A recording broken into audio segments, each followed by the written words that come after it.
ఈరోజు అందమైన పల్లెటూరుని చూసేద్దాం రండి. పల్లెటూరు అంటే పచ్చని పొలాలు, స్వచ్ఛమైన గాలి, ప్రశాంతమైన వాతావరణం. కర్ణాటకలో మేమున్న ప్లేస్లో ఈ పల్లెటూరు ఉంది. పాతకాలం నాటి ఇల్లు, మోడర్న్ ఇల్లు కూడా చూడొచ్చు దీంట్లో మీరు. ఈ సిటీల్లో రోజు మనం ప్యాకెట్ పాలు తాగుతున్నాము. వీళ్ళు మంచిగా రోజు స్వచ్ఛమైన పాలు తీసుకొని తాగుతారు.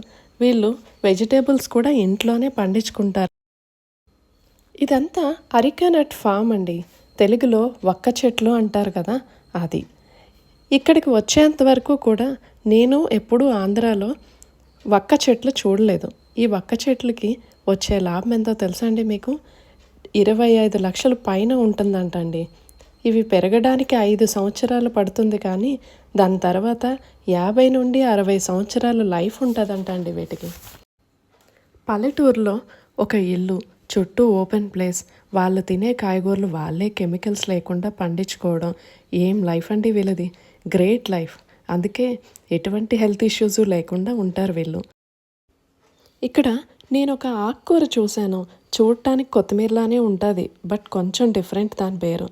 సబసిగా సోపు అంటారంట. ఎక్కువ పెసరపప్పు కాంబినేషన్తో చేసుకుంటారంట వీళ్ళు. ఆరోగ్యానికి చాలా మంచిదని చెప్తున్నారు.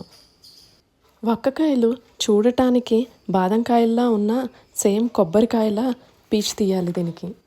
చాక్తో కట్ చేస్తే వస్తుందేమోనని ట్రై చేశాను, బట్ రాలేదు. కత్తితో కొట్టి తీశాను దీన్ని.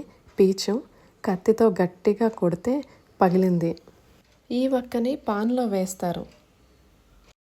ఈ వీడియో కనుక మీకు నచ్చినట్టయితే like, share and subscribe my channel.